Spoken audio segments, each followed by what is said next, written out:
Yo, what's happening? Hi. Today we are here at the bus again. Of course. The day ends in Y. Why not go to the bus and build that bug out bus? Build that big old bug out bus. We got a bug out bus. It's closet day. It is closet day. We are going to start framing the interior stuff. All right, so as we go, things are subject to change. Without notice. To the drawing, without notice, just because we're gonna kind of see how it goes once we start framing it out. It appears that the space starts shrinking once you start adding things to it. So those magical drawings where you're like, oh, I'm gonna put 20 drawers in that closet.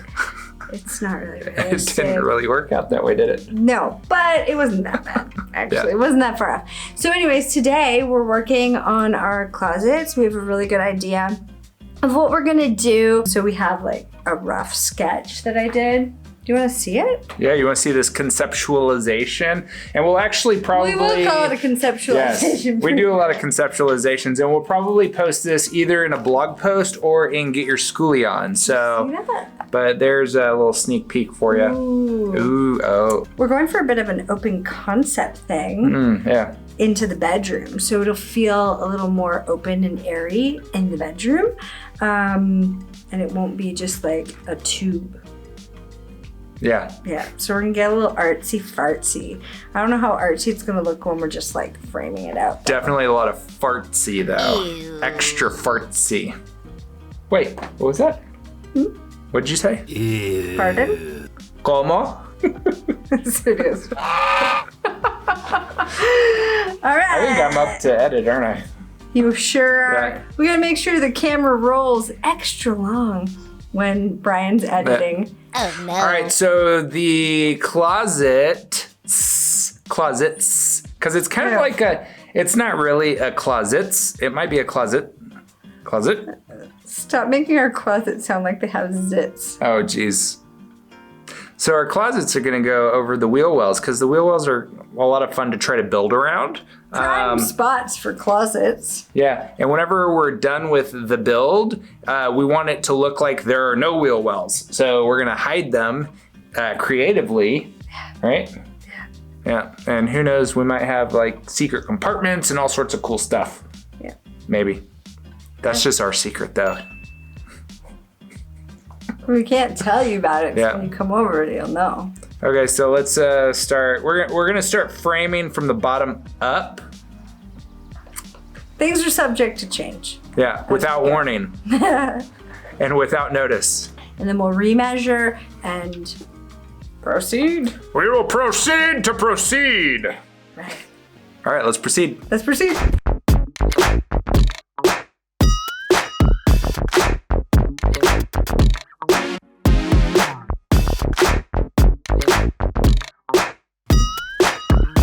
First one is in.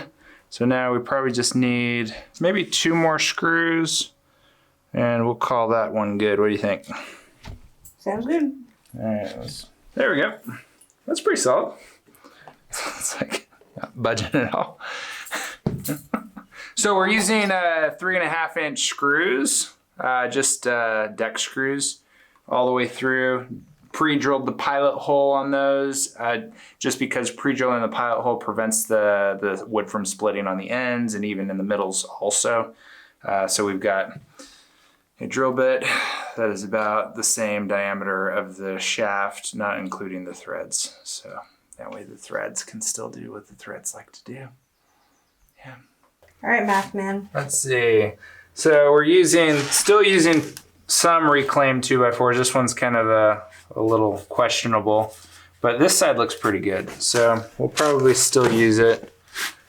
And let's see, this is gonna drop that there. So we're gonna cut off this side and then we're gonna snug it up on there, but we might, we'll put this side up just because it has a better screwing surface.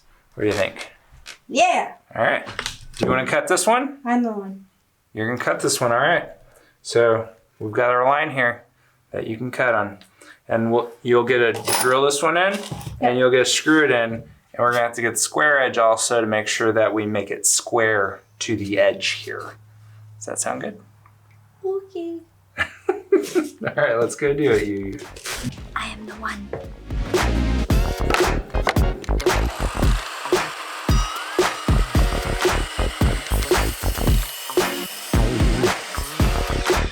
Perfect. That's right. You got I'm it. a natural. You're a natural. Natural blonde. I am. That's true. She's a natural blonde. I can't help that. She can't.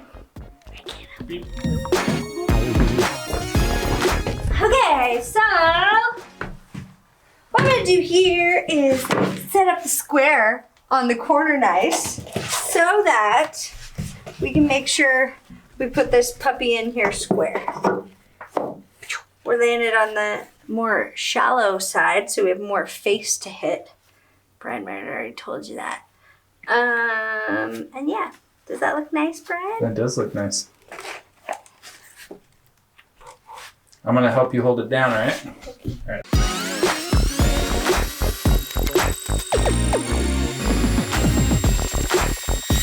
Perfect. Boom shakalaka!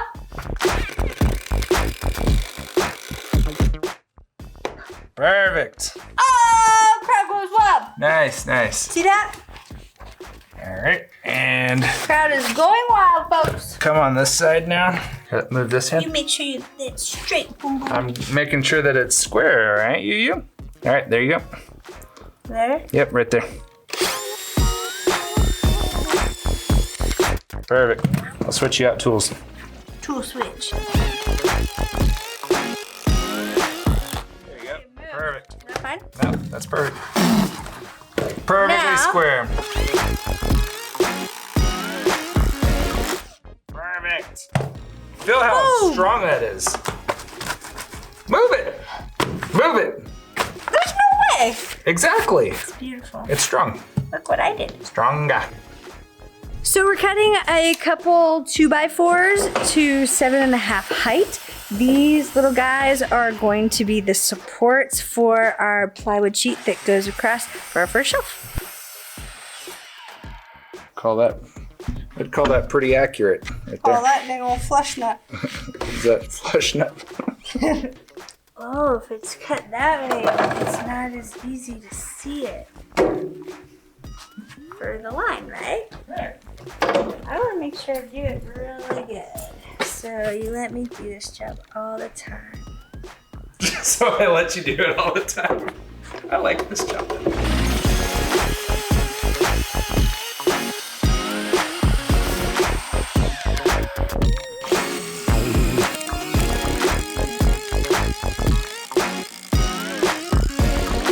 Usually we put in our hearing protection, gloves, goggles right away. Today we chatted a whole bunch so before we got going just to like get the plan spot on for the closets. I didn't put my hearing protection in. That wasn't great. My ears started ringing when I started using the Craig jig. So hearing pro matters, guys. It matters.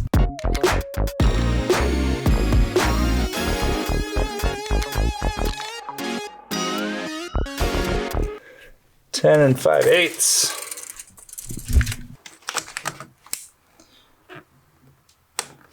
Ten and a half, so we're an 1/8 inch off. I Don't think matter. that's fine. I think that's close enough. Me too. I love close enough. Do you think that's close enough? I like close enough. It looks flush. Yeah.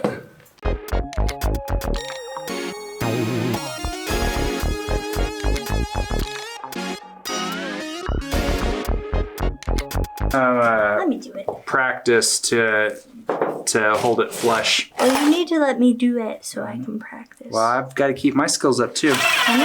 Well, you get to do it all. You get to do it all the time, flesh mound. Isn't it crazy to think that we're gonna be closing this in like a few moments? Few moments. Or tomorrow? Yeah.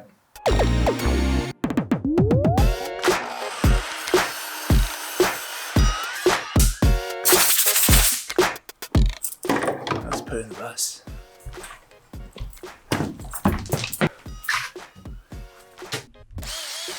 All right.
Gas struts arrived. We're switching gears.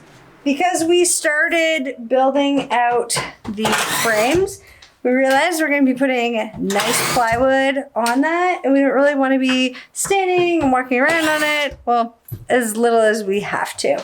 So we are taking the piano hinge off the bed because we actually don't need it for this mechanism right here to work. So yeah, we're switching gears and we're gonna fix up this bed so that it's easier to lift because it's heavy AF.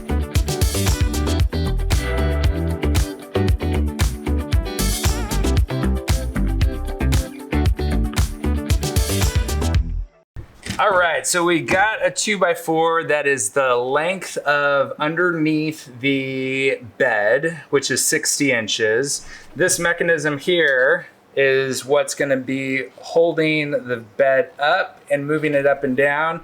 And there's 2 posts on this side where the gas struts connect. Now, because this thing didn't come with instructions, we're gonna go ahead and figure this out. What we ended up doing was measuring the distance between the top edge of the frame here and the bottom, and we found that whenever they're perpendicular to each other, they ended up being about 4 1/8 of an inch or so between it. So that way both pieces of metal are parallel. So when it's in the shut position, because we want the bed to be horizontal. So it'll be like this on the 2x4. Yeah. Like that. The bed will sit on top of this top part. We've got a 2x2 that will attach the top of the arm to. Arm, that's good. I think it's an arm. Yeah. So it'll look like this. Let's lift it up.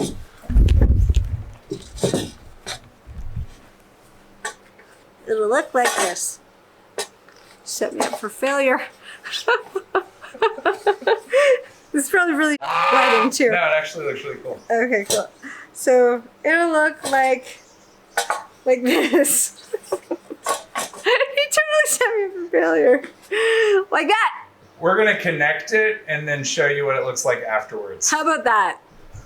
Okay. All right. No, I'm just kidding.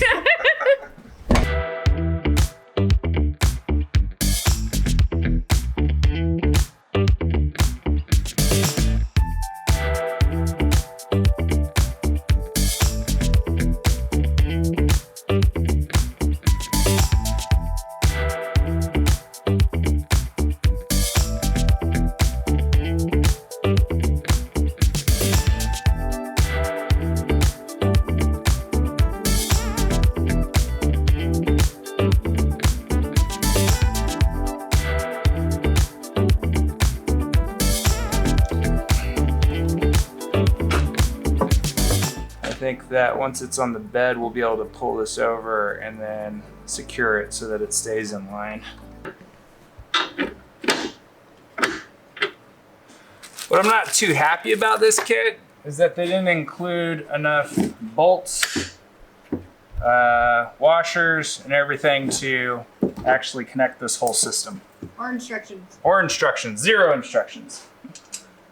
Luckily, we've got an idea on how stuff works, and we're able to make it work. It's also nice that it feels really sturdy. Oh, it's super sturdy. I like that about it. So that's a benefit. All right, so set out. It's got a nice range of motion there. Mm-hmm. I think that's gonna work just fine. Perfecto. Perfecto. We don't care about this table. However, this table has treated us pretty good.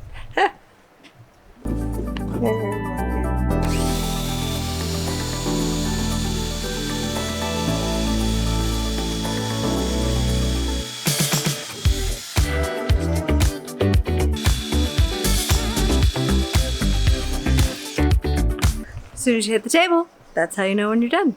Now that the holes are drilled, we use the same washer-headed screws that we used for the Craig Jig pocket holes. We use these to secure the top edge of the bed lift mechanism to the bottom edge of the bed. Whenever possible, Aaron squeaks out a quick workout.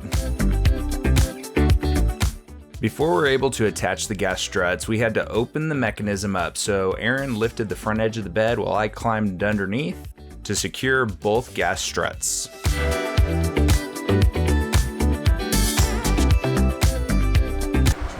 All right, Ready? now let go. 1, 2, 3. No hands. No hands. All right, let's see if we can get it to compress at all. All right, let's push it down. There it goes. Oh, nice. All right, so that's down. That's a fucking miracle. Well, it's not all the way down. Let's see. So we'll mount that off to the side probably. Now let's go back up. Wow. Whoa! Thank you.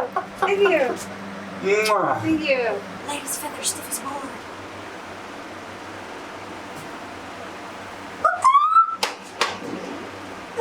That's fantastic. I'll put it down. Zero effort. That's a little effort. But once the mattress is on there, nice. And once we have the supports screwed down here on the sides, Yeah. then it shouldn't make that bum sound. It's just the wood rattling right there. Yeah, we gotta just tighten that up. Cool. Put like 20 nails or screws in there.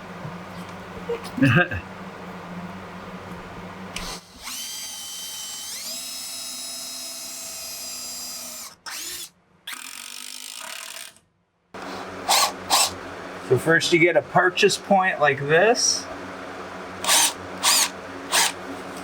And then you put it into that hole.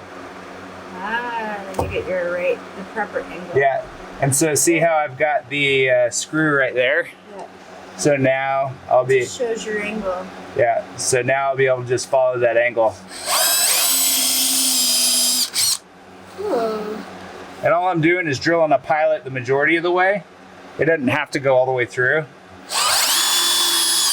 Just so that this doesn't, and I'll need the longer bit for this one. Just so that the wood doesn't split immediately. It might split a little bit, but it'll be minimal.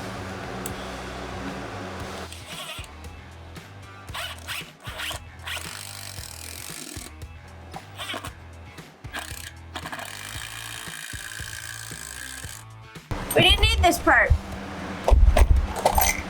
We definitely over-engineered this thing. So we're taking this part out. We're gonna reuse this wood. Already upcycling our own wood. Good job.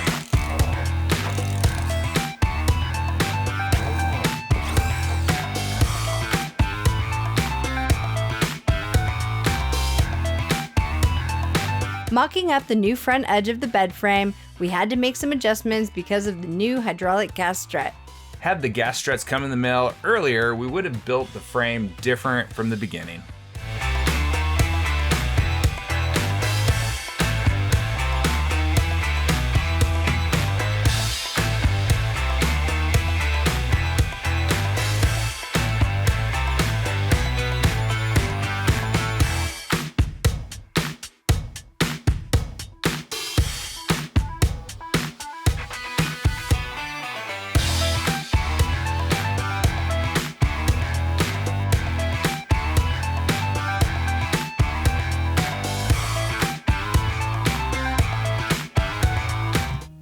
Bed's done for now. Yeah. And we're back to the closet project. Thanks for joining us during that intermission of framing the closets to finishing the bed. And now I'm pretty super stoked about it. Mm-hmm. It doesn't take a lot of energy to lift it, which is really, really nice. And I think once we get the mattress on here, it's going to be just fine. Yeah, we got some nice new supports in, and we ended up cutting out the center section so that we could have like one mamma jamma drawer, and we're possibly just gonna put like one divider down the middle of the drawer. Brian was saying that if we made like a bunch of little drawers, that's gonna eat up a lot of space because every single little drawer needs a rail to run along. Mm-hmm. Makes sense. We'd rather have a mamma jamma drawer. So now we have space for that. And that would be pretty cool. Each side, room for big totes or, I don't know, gear. Yeah. We have gear. Adventure gear. Adventure gear. Who knows? A drone. Maybe we could get a paramoto. You put that under the bed? Maybe. What a weirdo. Fold up the parachute and put it down there. I would love that. Yeah, I'll put my stand-up paddleboard down there. Yeah, your inflatable one? Yeah. That might go in the understorage, actually. Yeah. Yeah. I don't have one of those yet, but definitely dreaming about one. Or maybe we could put some guest tents under there. All right. It's hot, guys. It's pretty warm. Right now it's 30 Celsius out here. In the bus. Yeah, in the bus. We've got the windows open. Yeah. We've got our little fan that you see back there. We turned it off so that it wouldn't be so opposing with all the noise. Okay, let's get back to it. Here we go. The Craig Jig pocket screws worked awesome for putting together these closet units.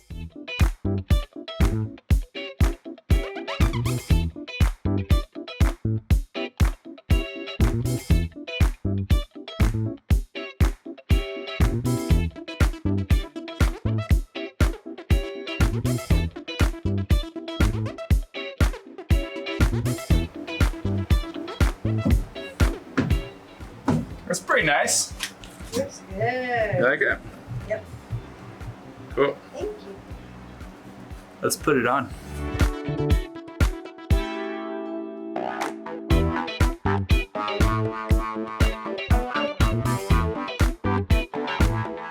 By the end of today's film, you'll see that we have changed wardrobes several times, not just because we got sweaty and dirty, but because this spanned several days. Which was kind of surprising considering we were just building closets.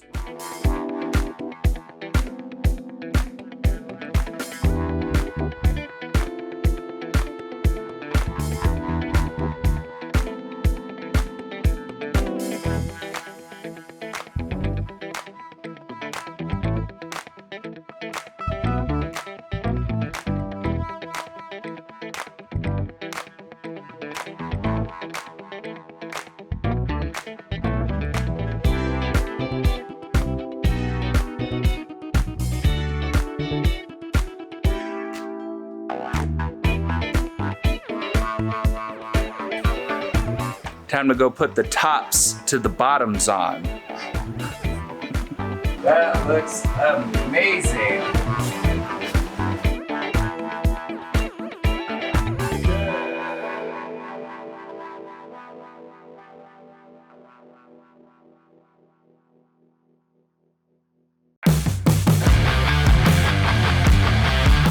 So yesterday we were making some cuts for the cabinets, which is the closet, and for the laundry area where the washing machine is gonna go.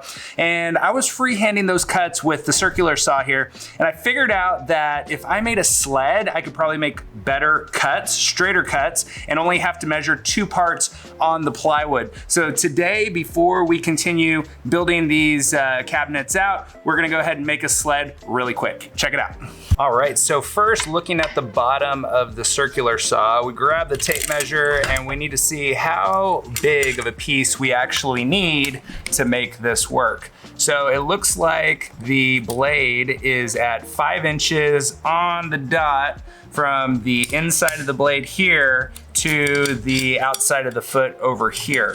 And then the total distance is about 6.5 inches. So we need to make sure that this part here is gonna be our drop side, and we gotta take into account the thickness of the blade. Now, all the different blades have different thicknesses, but whenever the blade is actually screwed on and attached to the saw, this left measurement will be dead on every single time, and the thickness of the blade will be dropping off of this thinner part here.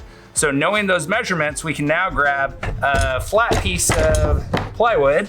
Like we're gonna use our birch here just because it's nice and straight on this edge, and this one is 48 inches across. So when we place the saw on the edge over here, it's gonna take up 5 inches over here, and half of it's gonna be hanging off. So we need a guide on this side that this foot can actually press against as we're rolling along. So using a very large square edge, this particular one is about 48 inches long, which is perfect. It'll actually span our entire material. We can go off a known square edge and mark down where our 5-inch mark is. So I've got a pencil here, and we've got 5 inches right here. So the thing about this though is I'm gonna mark a little bit bigger than 5 inches, because once this piece here, which is gonna be the guide, it's got a nice square edge also, is screwed on, this is a true square edge from the factory, from a piece of our dropped subfloor. It's 5/8 inch thick plywood.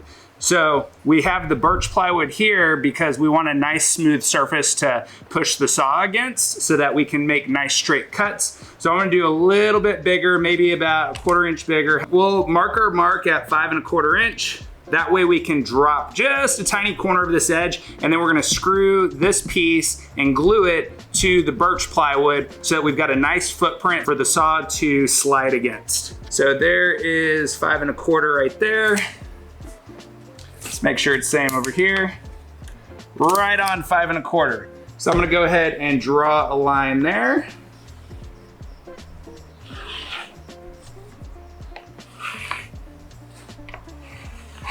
All right, so we've got our nice straight line. Next up, we're gonna bring this piece over and we're gonna line it up on the edge of the line there. So now I'm gonna apply some wood glue to the bottom side of this piece of drop here. Then we're gonna line it up on to where it's going to end up living forever. So here's the wood glue. I'm gonna put it to the bottom edge here. Not too close to the edge. It needs to be to the edge, but not too close, just so that we don't have any glue spilling out. Nice thick bead all the way around the perimeter. And then a zigzag through the middle. Just like Aaron says, be creative with your zigzags. If you want to make like an ocean scene while you're doing it, go for it. All right, next up, we're gonna flip this over and directly onto our work surface. Lining up the ends, lining up that line. We want this to be as straight as possible. So we're gonna throw our guide on there also, just to make sure that we are good. We look pretty good. We also have our line here that we drew, which is at 1/4 inch. Then we're going to clamp it in place and apply some screws. There's one clamp, and then we'll use this big one also. Make sure we're on the edge. Oh, it moved.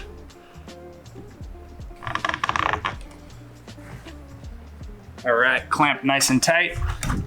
Now we've got some 1-inch panhead screws, and we're gonna screw those in every so often.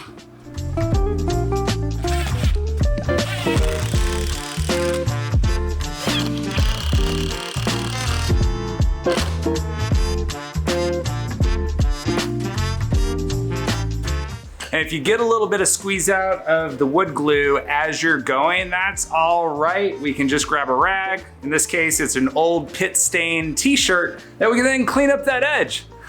Okay, so now that we've got the guide attached, we now have a little bit of hangover on the part where the circular saw is gonna slide on that we're gonna drop. So we've got a nice straight guide, and we're going to just rip it across one time, and then our guide will be almost complete.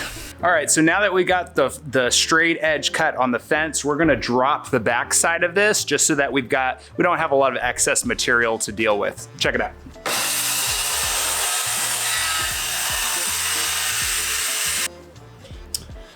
So we now have a beautiful customized fence for making very straight cuts on the plywood for the remainder of the cabinet projects and pretty much anything that we need a nice straight cut. Total length is 48 inches, so it'll span a piece of plywood going across. It doesn't quite hit the 96-inch mark, but we're only 72 inches total tall inside the bus once the ceiling is applied, so I think this will work just fine.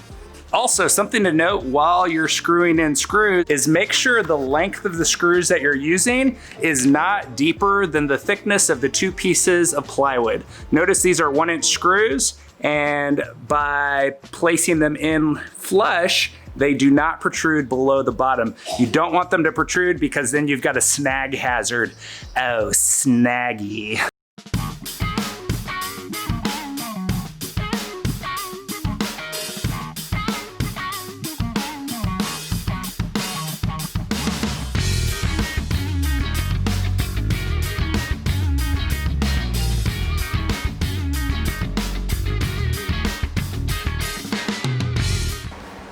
So the screws Brian is putting in right now, they don't really matter because they're going to be behind our toilet. So we don't really care that they're face screws as we go up the wall. And once we get shelves and stuff in there, we'll probably use the brad nailer. But yeah, all the stuff around the edges will be nestled in tight to the wall. So looks really good. First wall is up. We're gonna call this curve method the Aaron curve method. What I did here was I took 2 pieces of black paper and started taping it up onto the ceiling. Then what I did was started denting it with my fingernails until I kind of got the perfect groove. And I used painter's tape at first just so that I could keep adjusting it and like keep coming over here and looking to see if it was straight-ish. It's not a perfect method, but it's a method nonetheless. And what we really need to know is just the shape of the curve. This piece of wood is gonna go up in our ceiling anyways, so it'll look perfect once the wood is flush up against both sides of it. So I think Brian's gonna show you a different, more mathematical version, but for now, this is the artistic version, and you'll have to let us know which one is better suited for you in the comments below. So now I'm going to trace the horizontal line, so I've got something to cut my template out from. Here's something to push against. Ah, perfect. Look at that. Laser precision! Tracing queen. That was pretty good. Accurate. I love accurate tracing. That's called precision tracing right there. I think this is gonna work. It'll be cool to lay my template over Brian's and just see if they match up. So along with them matching up, something that we got to consider is that even though the shoulder of where the roof goes to the wall does look pretty much the same all the way along, there are some differences depending on if a particular hat channel piece has rivets going along it or if that particular area is skipped. So they might be a little bit different, but let's see how the accuracy of both methods are. Yeah. No matter what, the piece of wood that we're cutting is gonna stick into the ceiling. Yeah. So in the long run, It's gonna disappear. it's just part of the science experiment, guys. Yeah. Don't be hard on yourself.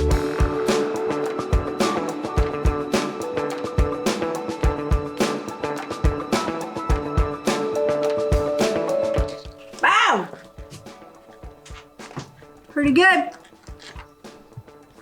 Curve time.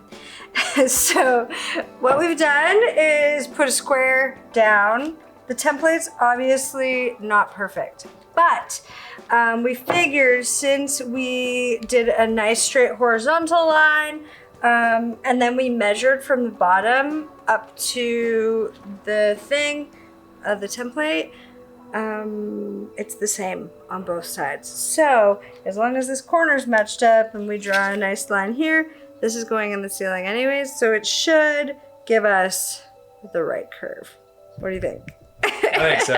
Okay. All right. I'm gonna draw this thing now.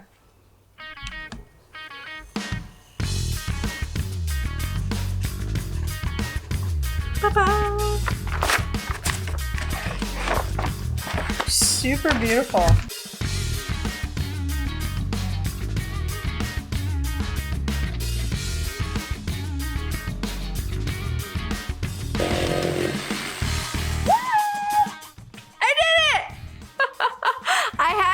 Close one of my eyes because the board was vibrating so much that my vision was totally blurred. So that fun tip might help somebody else out.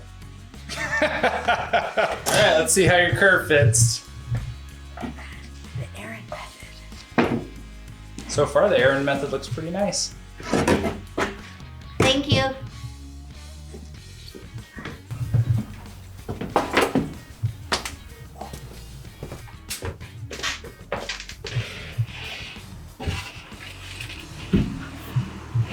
Uh-oh.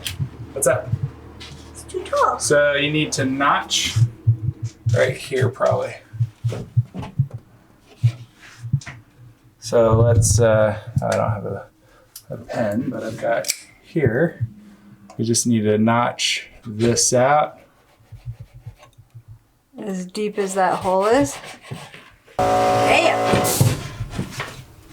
So we're having to make several adjustments to this because the walls are just not straight. There's all these lumps and bumps and things to account for. So we've just been taking it, setting it up against the wall, adjusting as we need to, and cutting little nicks out of it so we can at least push it up flush against our furring strips and get it attached. We were warned about this, weren't we? We were warned. So here's the new adjustments right here. You can see them right here. See that little corner taken out? So that needed to be taken down a little bit, and then we had to take out a little bit more in the bottom. So let's drag it up there. We drew a line where our 26-inch mark needs to be, and that's going to be the inside edge of the board. So now let's see if it fits into this groove, because this is about our 7-inch line right there, so that this wall is level.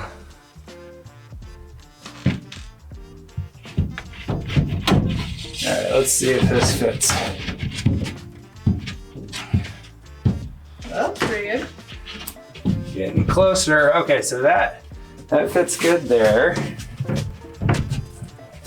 That fits good there. And we've got Still a little corner hanging up in that back corner where it's not totally touching that.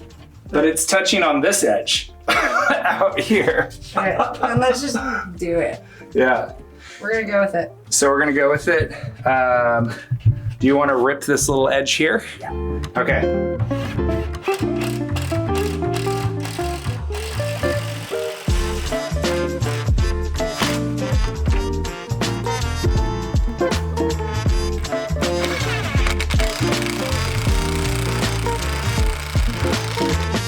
Okay, so for this shelf, we're doing kind of an open concept theme into the bathroom. This is gonna be our laundry machine. And then here we were thinking we could roll towels and then set them in there. So you can grab towels from inside the bathroom, and you can also set them up here. And then we'll have like a little curtain that goes across here, so you can't see in the bathroom when it's not necessary. That's pretty freaking cool. Cute, eh?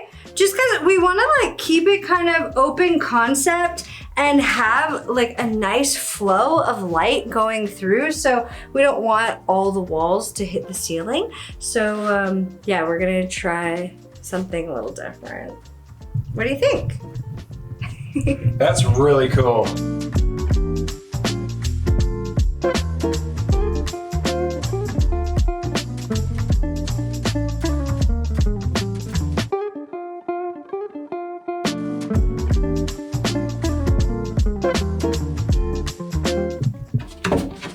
Whoa, what do you think? That is nice, strong, nice and strong. Nice and strong, nice and strong. Okay, so we're on the other side, which is gonna be the closet now. Erin just showed you a great way to trace on your line for the curve if that's what you're into.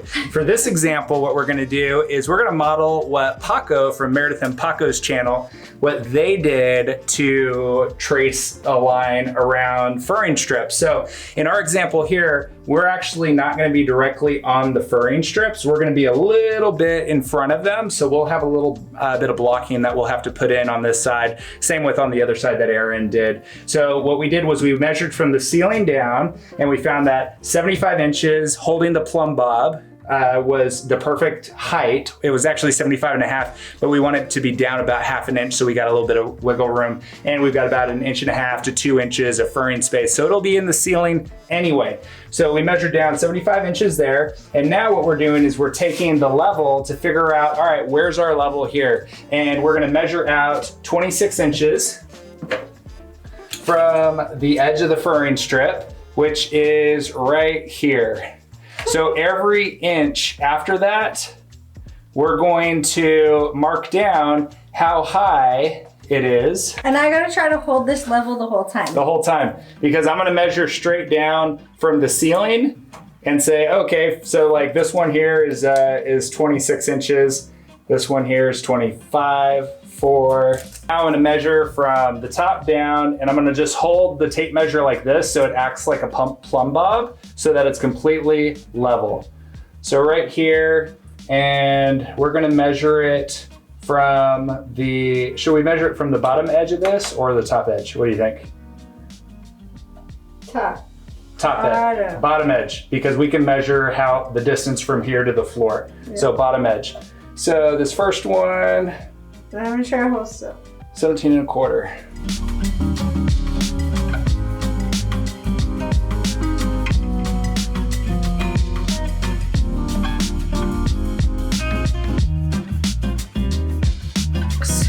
That's our curve. So this is gonna be way more accurate. every single inch.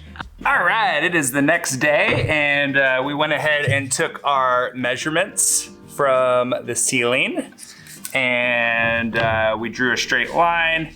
And now we're gonna line up our inch marks with the straight line. And then from there, we'll clamp this board down. And then that'll give us a square edge to measure off of. We might actually have to take this one off first to measure. And then that'll give us a square edge to measure off of. We might actually have to take this one off first to measure so that we can reach this side. So now we're just gonna measure up from this edge to the top and find out where we need to cut.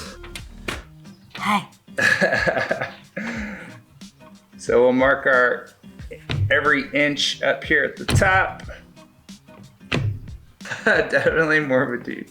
Dude method. It's gonna probably be pretty precise though, so that's exciting. I'm excited to see what happens. Me too. Regardless of what method you choose, if you are putting your ceiling on after this piece is in the ceiling. So probably, you could probably just cut a diagonal and it would be fine. And we're actually like coming down just a little bit, about half an inch, just so that we've got wiggle room. So these measurements don't have to be super, super precise unless, and then 26 will just be there. Unless you are going to have this as something that's showing, but just like Aaron said, like we're gonna hide it in the roof.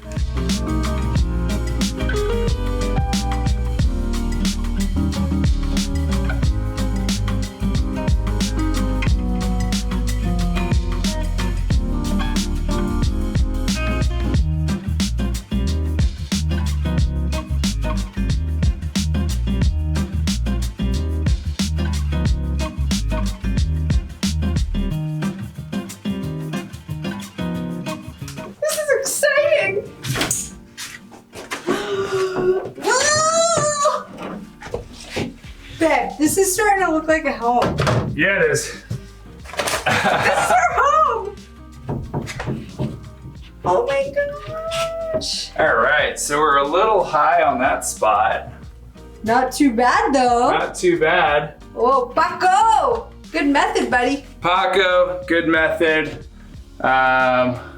So we'll just trim just a little bit of this right here, but that part there is plenty high enough in the ceiling because the furring strip. So the furring strips, if you could see them back here, come down 1.5 inches. So that's actually gonna be in the roof. So when the ceiling material comes across, it'll stop right here. So we just need to trim off maybe from this point. We don't have far to go. Actually, we got a little bit. We've got 1.75 inches to go because we want this edge to meet up there. So we need to maybe trim from like this point to maybe right there. They warned us about this, everyone. They warned us. Warned us about this. Thanks, everyone. Yeah, thanks, guys. They said everything is not straight once you start getting it on in the bus. Yeah. We're getting it on in the bus now. We're getting it on in the bus. Yeah, we've got the bed set up. We're getting these set up. We're just getting it all the time now in the bus. It's all about finessing, folks. That's what we're doing here on the Beatmobile. Finessing it and wiggling our way in.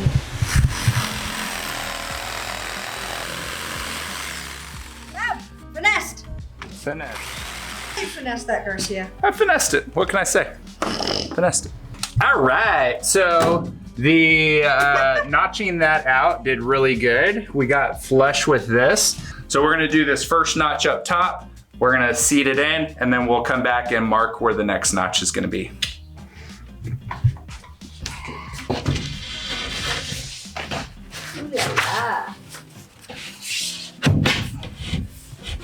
Look at that. That's pretty good. Pretty good. Yeah. That's perfect. Look at that. Way to go. Boom, boom. That's good enough. That's good enough. We're into that. Yeah. Flush. It's not about perfection. Yeah. It's about enjoyment. Yeah. I can't believe we have walls up. This is amazing. Good job. All right. So we're gonna Craig jig these? Yeah. Craig jig Craig jig in the corners. in the corners, on the inside, Yep. connected to the furring strips. Yep. And that should complete this part. And I think we might also maybe use the stapler to face staple it. Ooh, yeah. Just because I don't want to face screw it and have screws showing. I know we could putty over it, but the That's behind the poo-poo choo-choo. that's definitely going to be behind the king and queen's throne, if you know what I mean. You're going to want to stay tuned for that one because we've got something special planned for, we're going to be dropping hot loaves. We all poop.